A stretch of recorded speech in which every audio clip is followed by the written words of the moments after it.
앞서 YTN은 풍력발전기 설치 과정에서 제기된 인허가 문제와 설치 이후에 발생하는 소음 피해 등을 전해드렸는데요. 마을과 충분히 거리를 두고 주민 동의까지 받은 풍력발전기는 과연 어떨까요?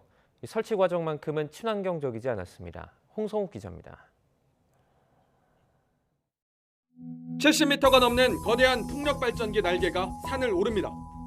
전선과 나무를 피해 아슬아슬한 작업이 이어집니다. 재작년 공사를 시작한 경북 봉화 오미산 풍력발전단지. 주민들을 주주로 사업에 참여시키고 수익을 배분하기로 약속해 반발을 없앴습니다. 모두 14기의 풍력발전기가 설치될 예정이고 날개를 다는 일만 남았습니다. 설치 과정은 어떨까? 현장을 살펴봤습니다. 산 위에 날개를 올리려면 가장 먼저 나무를 베고 없던 길을 만들어야 합니다. 풍력발전기 설치를 위해 산 정상 능선을 따라 만든 길입니다. 원래는 이곳도 아름드리 나무가 꽉 차 있던 숲이었습니다. 밑동만 남은 나무가 곳곳에 눈에 띕니다. 해발 1000m, 중장비를 동원해 이뤄지는 공사. 당연히 숲 전체를 헤집어야 합니다.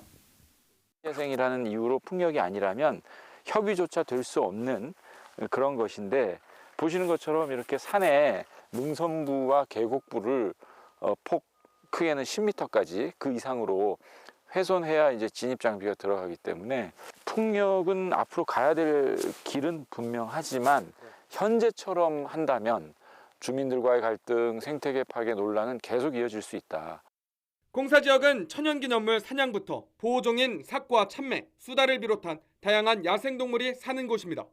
산 정상 경사지의 길을 내다보니 집중호우 시 산사태 발생 위험도 큽니다. 하지만 환경영향평가를 무사히 통과했습니다.